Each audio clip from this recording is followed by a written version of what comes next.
And I am proud here to introduce our second Remarkable Woman honoree, Loreen Gilbert, our Business Owner of the Year. The criteria for this award is someone who has propelled her company to the next level of success through significant business accomplishments in the past 12 months. When Loreen Gilbert hit the glass ceiling in her corporate investment job in 1997, she embraced it as an opportunity and launched her own company, Wealthwise Financial Services. The firm, which has experienced 100% growth over the past 3 years, offers securities and investments advice to individuals and businesses. A member of NAWBO National Board of Directors, Loreen is also past president of Orange County Chapter and past NAWBO California board member. Her philanthropic activities include service on the board of Hope International, Segerstrom Corporate Council, Tocqueville Society Cabinet, and the Concordia University Dean's Advisory Board for the School of Business. She is also a member of the Women's Philanthropy Fund, Opportunity International, Women Helping Women, shout out to Robin, right? You're out there. International Princess Project, and Impact Giving. And a fun fact about Loreen. When she was little, she was on Romper Room. You all remember that, I'm sure, I can tell. So, if you would, put your hands together and let's give Loreen a warm welcome. When the sun goes down and the lights burn out, then it's time for you to shine brighter than a shooting star. So shine no matter where you are. Feel the...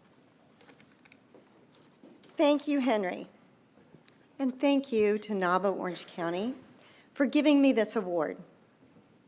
Receiving this award is coming full circle for me with both NAWBO Orange County and Farmers and Merchants Bank. The first time I met Henry was at this very event in 2007 when he awarded me with a $5,000 scholarship. Although I've had my wealth management practice since 1997, my incorporated business was a toddler at that time, only 2 years old. That scholarship made it possible for me to get my CIMA designation at Wharton Business School.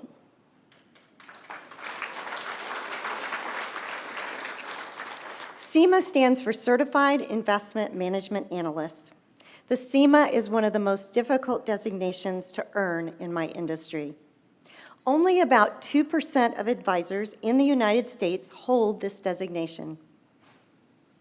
Then a few years ago, as president of the NAWBO Orange County chapter, I was emceeing this event and presenting these awards to the RW honorees.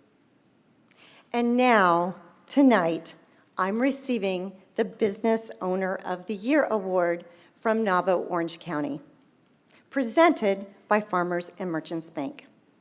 Now we've come full circle.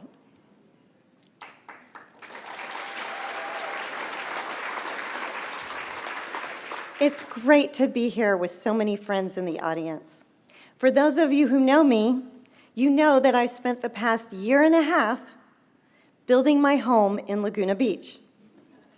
And if you have ever built a home from ground up, you know what a monumental task it is. And as I've thought about it, building a house is very much like building a business. It has its highs and its lows. And when it's built, the reward is enjoying the fruit of your labor. So I thought I would use some pictures of my house as it's been built to highlight my own journey in the building of Wealthwise Financial Services. The first photo is of my house right before it was torn down. Yes, I took a perfectly good house and tore it down to build a better one. You see, my life wasn't always this good. My parents divorced when I was 13 years old, and it was incredibly difficult. My mom had been a stay-at-home mom and had to go back into the workforce.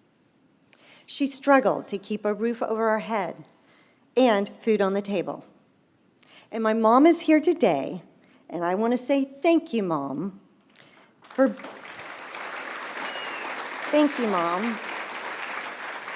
helping us rebuild our torn-down home.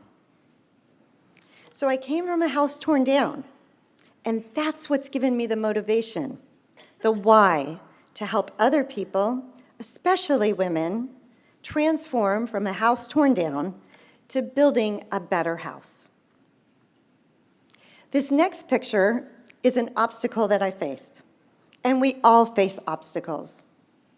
These are my sliding glass doors that look great from the outside, but when the driving rain hit earlier this year, the water got underneath and buckled the newly installed hardwood floors, and those damaged floors remind me of the 2008 financial meltdown that we all experienced. My clients were taking a hit, our firm was taking a hit, and I was more determined than ever to walk them through it, to help my clients weather the storm. While a lot of advisors were hiding under their desks, we were different. We proactively made phone calls and met with our clients both day and night. And whenever we face obstacles, we embrace them and we find strategies that work for our clients. Speaking of my team, here's a part of my house team, my contractors and my designer. And here in the audience today is my WealthWise financial team and my LPL team that stands behind us. Thank you to my team. Letitia, I want to especially thank you for being my right-hand financial advisor and always being willing to do whatever needs to be done to make sure our clients are well cared for. Remember, your business is only as strong as the team that you have assembled. This next picture is a picture of my house when we were laying the foundation. Some close friends and I went into each room and actually wrote with a Sharpie pen, writing scripture verses on the concrete. In one room we wrote, "As for me and my house, we shall serve the Lord." Joshua 24, verse 15. And then we prayed in each room. You see, faith is the foundation of my life. It has been, it is today, and will continue to be the foundation on which I build both my house and my business. Okay, I have a neighbor. We've all had a neighbor.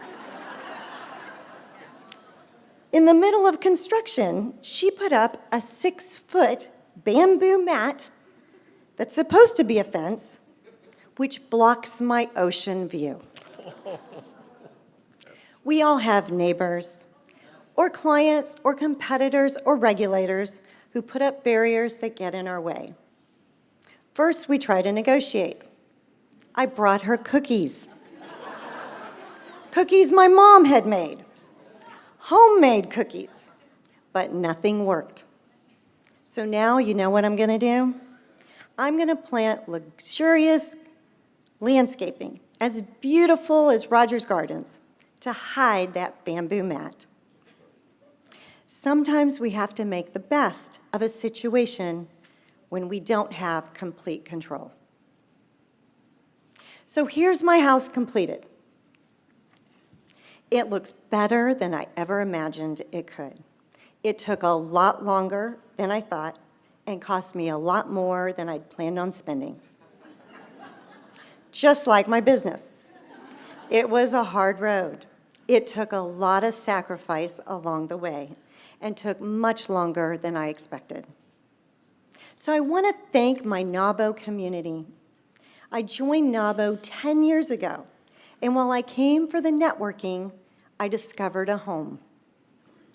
My NAWBO sisters have supported me from being Member of the Year to being President NAWBO Orange County, then on the NAWBO California Board, currently serving on the NAWBO National Board, and tonight being honored as Business Owner of the Year. NAWBO has made me more confident in myself and in my business. I met my business coaches through NAWBO. I met my referral partners through NAWBO, and many of my vendors through NAWBO as well. I grew my business 1,000% over the last 10 years and 100% over the last 3 years so that I was able to afford to build that house. It's always been important to me to give back, and I've been committed to a life of service. This photo of me is in Rwanda. There we go. Back in 1999. We were there to work with people affected by HIV/AIDS. This is a group of women who all own their own business, supported by micro-lending. Micro-lending awards small business loans of around $50 per person to start or expand a business, like selling fresh milk from a farm or selling punjamis made from sari fabrics. I had just finished sharing with these ladies about being a business owner myself, and then we prayed with them. The bank that lent these women capital is owned by both Hope International and Opportunity International. And I now sit on the board of Hope International. And last year, I initiated a partnership between NAWBO and Opportunity to work with women business owners around the world in third world countries. We will be planning a NAWBO field trip in 2017 with Opportunity International, and I hope many of you will consider going on that trip with me. So now, what's next? Many people get through a house project like mine and say, I will never do it again. However, I already have my next project in mind. This last year, I bought 10 acres of land in the hill country of Texas, outside of Austin. My dream is to build a little ranch with horses on the property. Note the timing. I was in the middle of building my house in Laguna when this opportunity was in front of me.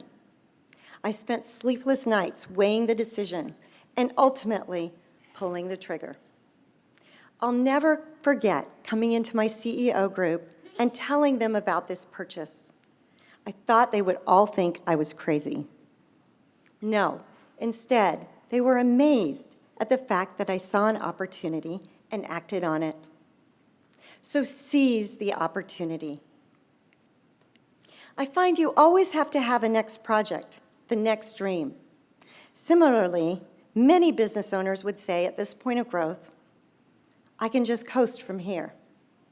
Instead, I'm always looking for the next opportunity. For me, that's purchasing other wealth management practices and expanding across the country. So my dream to go big is to go national. What does going big mean to you in your business? I want to support you in your next dream. So I've given you a small token of my esteem for you. It's a keychain with a house on it, and it's at your place setting. I hope that when you see this completed house, it will inspire you to find the why in what you do, to build a strong foundation with the right team, to overcome the obstacles that face you, to seize the opportunity, and to dream big, to be all that you can be in whatever business you pursue. Thank you.